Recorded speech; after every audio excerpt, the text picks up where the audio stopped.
IFM News. Isang malamig na bangkay na nang matagpuan ang katawan ng isang domestic helper na tubong kalinga sa kahabaan ng Stanley Beach sa Hong Kong.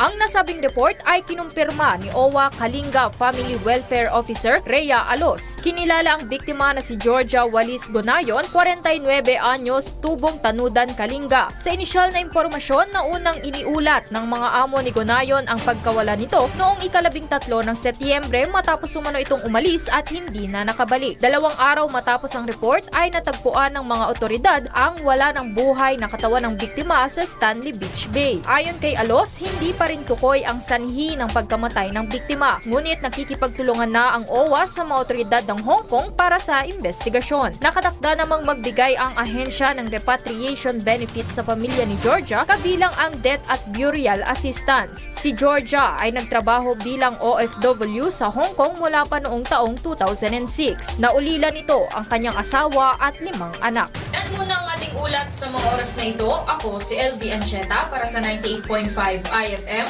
Idol mo sa balita, tugtugan at public service, Idol. IFM News.